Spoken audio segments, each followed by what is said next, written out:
Wow, c'était assez amusant comme quiz. En effet, c'était enlevant. Donc, félicitations à Guillaume et Hugo.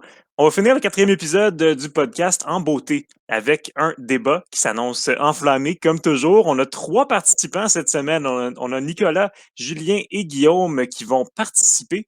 Et le sujet du jour, donc, c'est le classement NHL Network qu'on voit ici à côté de moi du top 10 des meilleurs gardiens de la LNH. Donc, on a plusieurs excellents gardiens qui sont là, mais il y en a certains qui peuvent peut-être soulever les passions un peu plus. Est-ce que Carey Price est vraiment le sixième meilleur gardien de la Ligue? Est-ce qu'il est meilleur que ça? Est-ce qu'il y en a d'autres qui auraient dû se classer devant lui? On a aussi Jordan Bennington qui est là dans le top 5 devant Carey Price. Pour moi, c'est un peu surprenant, mais j'ai bien hâte d'entendre nos trois panélistes qui vont venir me rejoindre très bientôt, j'imagine. Donc, pour parler de ce sujet-là, salut les gars. Salut.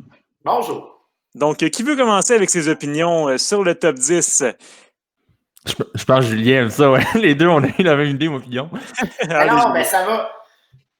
Ça ne m'aurait pas dérangé de laisser commencer, les gars. Écoutez, c'est un classement. Comme il y en a chaque année, c'est sûr que ils vont prendre toutes sortes de statistiques, ils vont prendre toutes sortes de courbes, ils ont accès à une multitude de statistiques que nous, on n'a pas nécessairement, les statistiques avancées et compagnie. Donc, j'imagine que ça devrait avoir du sens. Mais ça ne n'a pas tant à mes yeux à moi. C'est sûr qu'il y a des impondérables qu'on ne peut pas prendre en considération. Tu sais, je comprends. Carey Price, quand tu regardes ses moyennes dans les dernières années, tu sais, puis le nombre de fois aussi qu'il a fait les séries, évidemment, il est plus ou moins là. En même temps, tu interroges n'importe quel joueur de la Ligue, c'est qui le meilleur gardien, Vasilevskiy et Price vont sortir. Donc, c'est sûr qu'il y a des impondérables que les statistiques ne peuvent pas donner. C'est sûr que Price devrait être évidemment en avant de Bennington et Bishop. Bennington qui n'a justement pas eu une si bonne saison l'année passée. Bishop qui joue toujours sur une jambe. Donc, c'est sûr que c'est des gardiens de but dans le temps, tu sais, qu'ils ont. Oui, Bennington, c'est un très bon gardien. Il a gagné une Coupe Stanley. L'année d'après, il a eu une moins bonne saison. Tant qu'à ça, Matt Murray pourrait être là. Il a gagné 2 Coupes Stanley, mais il y a eu des pas si bonnes saisons. Donc, pour moi, dans le cas de Bennington, ça marche plus ou moins. Donc, Price, oui, effectivement, devrait être en avant de ces deux-là. Hellebuyck, je le mettrais juste avant Rask. Pour moi, c'est un meilleur gardien. Rask, c'est un excellent gardien, mais il y a une meilleure défensive en avant de lui dans les dernières années, surtout comparativement à Hellebuyck. Ben, moi, je vais être franc, un peu comme toi. Ce que je trouve un peu bizarre avec le classement, là, on ne peut pas nécessairement le remontrer, mais c'est le fait que justement, j'ai l'impression, pour certains gardiens, on a pris en compte la dernière saison pour justifier leur position. Puis pour d'autres, on a pris, si on veut, leur renommer les dernières saisons qu'ils ont eues. Absolument. Je trouve qu'il y a un peu de contradiction dans tout ça. Tu sais, le fait justement d'avoir un Bennington, comme tu le mentionnais, dans le top 5, par rapport à la dernière saison, il n'y a pas d'affaire là. Ben Bishop, je peux comprendre. Le top 3, je peux comprendre parce que c'est les 3 finalistes au trophée Vizina. Donc, je peux comprendre leur position dans le top 4 si on dit on se base seulement sur les derniers résultats. Mais là, en plus, si on regarde un peu plus loin, on a, exemple, un Robin Lehner qui est là, qui a très bien fait en série. C'est encore là, on va dans le sens justement de la dernière saison.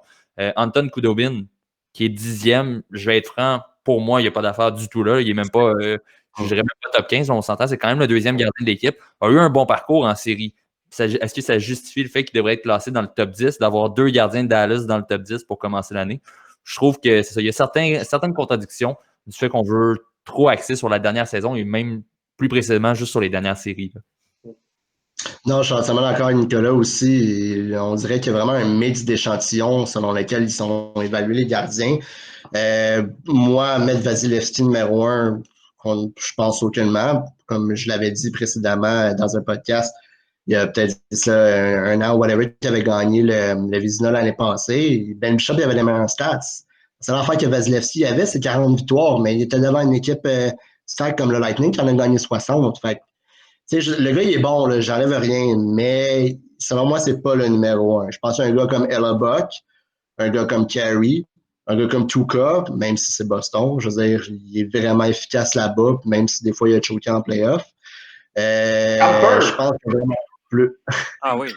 Non, je sais, mais je pense que Vasilevskiy peut-être serait parmi le top 3, mais j'aurais mis peut-être comme Tuukka, Carey, même, je sais pas si j'aurais pas mis Hellebuck avant, vu qu'il vient de gagner un Vizina, mais lui, je pense qu'il y a pas mal de croûtes à manger avant. Mais comme Nicolas a dit, que Khudobin soit là, ça n'a aucun sens qu'un backup soit là. Je veux dire, oui, il a performé en série, mais c'est pas comme s'il aurait été le meilleur duo, le tandem de toute la saison. Là. Ça n'a aucun rapport. Fait il ne mérite pas sa place là. Peut-être un gars comme Braden Oldby avec Vancouver aurait mieux mérité sa place. Darcy Kumper a quand même eu une bonne saison aussi avec un club sensiblement correct, mais je pense que j'aurais inclus un gars comme Carter Hart avec Philadelphie ou même Tristan Jarry qui a comme pris, on dirait, le lot de Matt Murray puis qui a été vraiment efficace. À la limite, ça aurait remplacé des gars comme Khudobin ou Kemper, selon moi. Ben, ça, c'est si on prenait en considération à court terme. Tu sais, pas dans le cas de Carter Hart, parce que Kumper, là, quand même, les 2 dernières saisons, là, il s'est quand même établi comme un solide premier, mais c'est sûr que si on considère justement, comme dit Nicolas, il y a du long terme, il y a du court terme, il y a même dans le cas de Khudobin, c'est très, très, très court terme, c'est-à-dire l'échantillon dans la bulle, là, vraiment, il a rendu son équipe en finale. Fait que, mais avant ça, Khudobin, ça a toujours été un excellent deuxième. T'sais. Fait que c'est un peu comme si on mettait Jake Allen, parce que l'année passée, il a été un super bon deuxième. C'est un peu. Ça a l'air aléatoire. Peut-être que c'est la manière aussi qu'ils compilent les votes. Peut-être que dans le fond, il y a plusieurs personnes qui font leur top 10.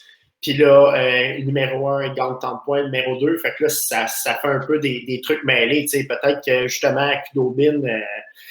Ou même, en fait, il y a des gardiens il y a des gens qui ont mis avant Khudobin comme, mettons, 7e, 8e, mais Khudobin, il est ressorti, mettons, 5 fois du 5e meilleur gardien, puis il se retrouve dans le top 10. On ne sait pas non plus comment c'est compilé, mais c'est sûr que NHL Network, qui est NHL Network, qui sort quelque chose comme ça, c'est sûr que c'est un peu difficile à comprendre à première vue, disons.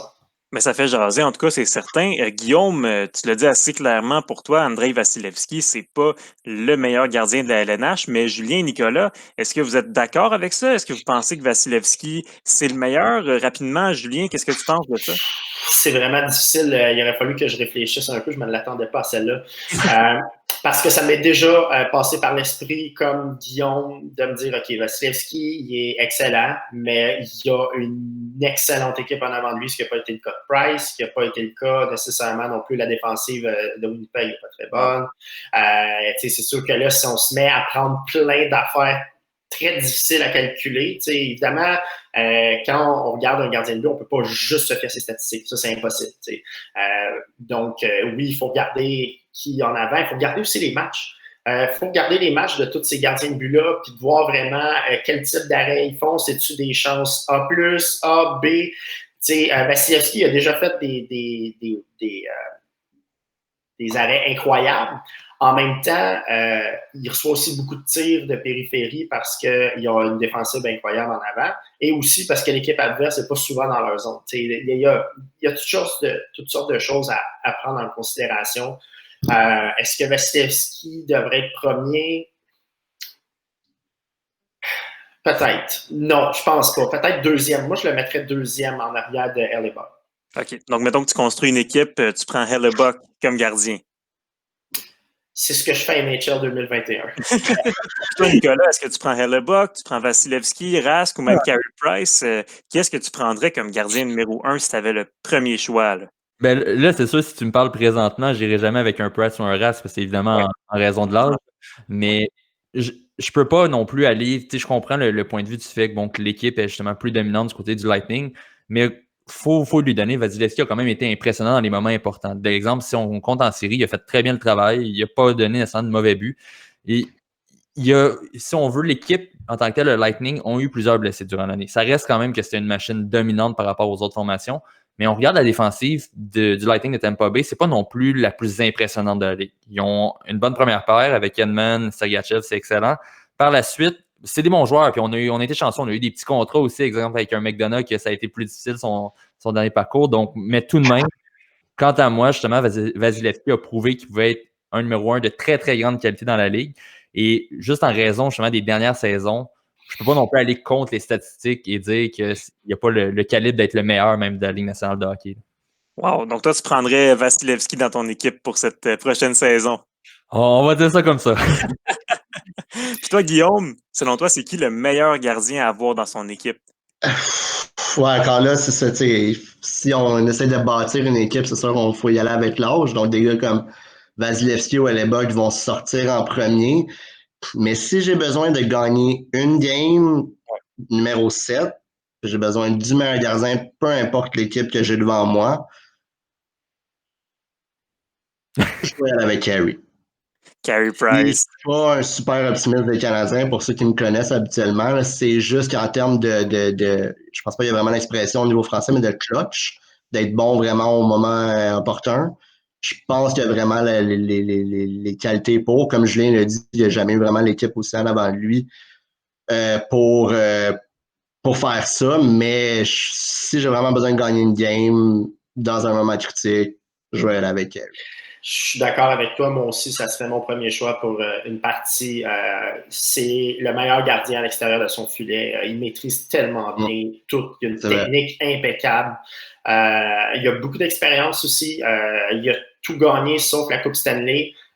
Cette année, par contre, il va avoir l'équipe devant lui, une qu'il n'a jamais eue depuis qu'il est dans la Ligue nationale. Puis il n'est pas encore... Tu sais, il n'est pas encore trop vieux. Là. Pour un gardien de 33 ans, ça va très bien encore. Là. Oui. Pour cette année, là, il peut performer avec il peut avoir des statistiques incroyables là, cette année avec l'équipe qui est en avant. Puis lui, à 33 ans, c'est encore. Ça commence à être limite. Là, à 35, ça commence à être trop. 33, moi, je pense qu'il est capable d'avoir une excellente saison. Puis ça va être vraiment intéressant de voir cette année, justement, avec la brigade défensive qu'il y a devant lui. Surtout qu'il y a un meilleur backup aussi qui va prendre plus de matchs, puis on a une saison. Et donc là, vraiment, je ne pas d'excuses, mais comme il y a vraiment tous les outils pour bien réussir, honnêtement. Ben oui, donc il va être mieux reposé cette saison, en tout cas, c'est certain. Donc, c'est ce qui conclut le débat. C'est assez intéressant quand même qu'on ait classé Carey Price 6e du côté de NHL Network, mais vous, les gars, vous le mettez plutôt soit premier ou même dans le top 3. Donc, je vous remercie beaucoup de votre participation au débat.